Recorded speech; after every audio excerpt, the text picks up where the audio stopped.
Pinarello has announced its newest, biggest, most exciting new superbike, the Dogma F. Now, we saw this bike coming. We spotted what looked like a new Dogma at the Tour de Suisse quite recently. We assumed it was going to be called the Dogma F14, but in pursuit of timelessness, Pinarello has chosen to go with just F. Key details of this bike will come as no surprise to anyone who pays attention to new superbike launches. It is lighter, stiffer, and more aerodynamic, according to Pinarello. The all-new Dogma F is available in both rim brake and disc brake variants, and it will come as no surprise that it's a very, very expensive bike. The frame set costs £5,400 for both rim and disc versions in the UK, and you can have a complete bike with Dura-Ace for £11,000 or a complete bike with SRAM Red ETAP Axis for £12,000. We are filming this on the eve of the launch, but by the time this video goes live, we should have full international pricing. Make sure you check out the news article on BikeRadar.com. The link is in the description. You could be forgiven for thinking, looking at the new Dogma F, that actually kind of looks a lot like the old Dogma F12, and you're not wrong. When we first spotted this bike at the Tour de Suisse, the only details that really stood out to us were an apparently redesigned down tube, where instead of having a double step down where the front bottle cage is, it now steps down and steps back up again. Also, we noticed that the seat stays appeared to have been redesigned, but we didn't really know why. Before we get into the nitty-gritty of some numbers, a few more key features. The Dogma F is designed for electronic group sets only, so that means Campanello EPS, because it's Italian, Shimano Di2 or SRAM ETAP Axis group sets. The bike takes a maximum tyre size of 28mm, which isn't as big as we've seen from some of the recently launched superbikes that are taking advantage of disc brakes more. And a final little technical detail is that Pinarello has stuck with an Italian threaded bottom bracket for very Italian reasons. The fact that the Dogma F comes with both rim brakes and disc brakes is kind of significant in 2021.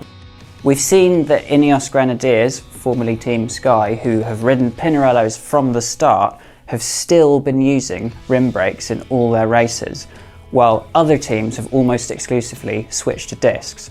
Pinarello says it wants to offer riders choice, and whether that's them being a bit conservative or they genuinely believe that there's a place for rim brakes still, I think we can all agree it's nice to have choices. When a new superbike launches, we almost invariably end up talking about weight savings, and there's a funny thing going on with Pinarello here, because on the one hand they say of the Dogma F that comfort and responsiveness, and of course speed, are the things that they are really prioritising, but in the press material that they've provided, there are a great many weight savings listed. So I'm going to run through some of them, but in time-honoured BikeRadar tradition, I can't keep that many numbers in my head, so I'm going to refer to my notes.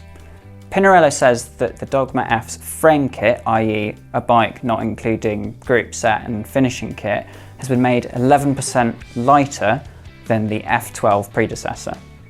Pinarello's made savings in lots of small areas, adding up to a slightly more significant number. So they've gone to a new selective laser melting, which is like 3D printed titanium seat clamp. They've knocked 27 grams off the seat tube. The headset is 25 grams lighter. The rim brake bike's fork is 58 grams lighter, and on the disc version, a new through axle saves 20 grams. And there's a new Most Talon ultra-fast cockpit, which is 40 grams lighter than the incredibly pedestrian sounding Most Talon Ultra. All those savings apparently total 256 grams. Pinarello also says that the frame itself is lighter on the Dogma F than it was on the Dogma F12. A disc brake frame apparently weighs, unpainted, 865 grams, while the rim brake model is 860 grams. Now this is a little bit strange, because Pinarello's made great play of the fact that this is supposed to be a lighter bike, but I went back and checked the F12 launch story that we ran on BikeRadar 2 years ago, and the claimed weight that we were given at the time for an unpainted Dogma F12 frame set were actually slightly lower they were 840 grams and 820 grams respectively. I don't quite know what's going on there, and to an extent you should take these weights with a pinch of salt anyway, because there's some variation in how manufacturers quote these things, and we are talking about unpainted weights as well, and paint can add a significant amount of weight to a bike. But just gonna put that out there and you can make of it what you will. In any case, it's possible to build the new Dogma F into a very, very light bike that's sitting right around the UCI minimum weight of 6.8 kilos. Pinarello says that the SRAM Red version comes in at 6.9 kilos and the Durace version comes in at 6.8, so it's bang on there. That's for a size 53 bike. Those weights, incidentally, are for the disc version of the bike. The rim brake one, it should be possible to get quite a bit underneath the limit. I said the Dogma F is claimed to be stiffer than the Dogma F12 was, and according to Pinarello, it's an increase of 12% at the bottom bracket. There are always numerical claims made when new bikes launch, and in the case of the Dogma F, it apparently saves 1.3 watts at 40 kilometers an hour or 2.6 watts at 50 kilometers an hour, and that's for the disc version. According to Pinarello, the savings are very slightly smaller, but quite similar for the rim brake model. Those are savings relative to the previous Dogma F12, which Pinarello would probably like me to tell you was already extremely aerodynamic. Exactly how Pinarello has made those savings is a question their designers would be able to answer, but we know that they've reshaped various aspects of the frame and done extensive CFD work. I don't know if they've spent time in a wind tunnel or done real-world on-the-road aero testing, but one way or another, they've put a huge amount of effort into making the frame more slippery.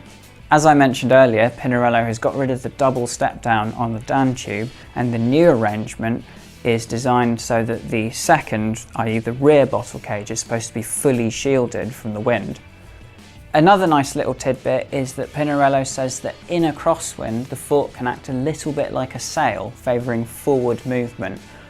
We've heard similar claims about bike wheels in the past, and I think frames, and Pinarello says that the Dogma F borrows from the Bolide time trial bike, but it's just a cool little thing. I don't know what real-world consequence that actually has, but it sounds impressive. Before we wrap up, let's talk about the Dogma F's geometry. On this topic, Pinarello says we will never use t-shirt sizes to measure our bikes. What Pinarello means by that is that it's not just small, medium and large. There are 11 different frame sizes for the Dogma F, and it's got a one-piece cockpit that comes in 16 versions, and there are also 2 different setback options for the seat post. That's a total of 352 combinations apparently, although I should point out on the bar thing that because it is a one-piece cockpit, that's not actually so many different useful combinations, and you can't actually have a bar that's narrower than 42 centimeters, which, considering how much work has been put into aerodynamics for this bike, is a tiny bit surprising. I'm not going to reel off the entire geometry of this bike, but just to give you a sense of it, the reach for a size 51, which is essentially a standard medium, is 385 millimeters, while the stack is 551 millimeters. The angles are pretty standard steep race bike stuff. As with the international pricing, check the article on BikeRadar for all the details. That link is in the description. So there you have it, the new Dogma F. It's available to regular punters from December, and at launch it comes in 3 paint jobs with very exciting names. They are called Eruption Red, Plutonium Flash, and then the last one's just black on black, which actually isn't that exciting. The big question about the new Dogma F is, will this be the next Tour de France winning bike? We'll almost certainly see the bike at the Tour, but we don't know if the whole Ineos-Grenadiers team is going to be riding it. At this precise moment, the day before launch, it's not actually on the UCI list, but Pinarello assures me that by the time it goes live, the new list featuring the Dogma F will have been published. So, what do you think about the new Dogma F? I think we can all agree that Pinarello very rarely makes a boring bike. The F isn't radically different looking to the F12, but it's incredibly distinctive. You're not going to mistake it for anything else in the pro peloton. I'll let you, our beloved audience, be the judge of that though. Please do give us your thoughts in the comments, and as ever, don't forget to like and subscribe and hit that little bell icon so you get notified every single time we upload a new video.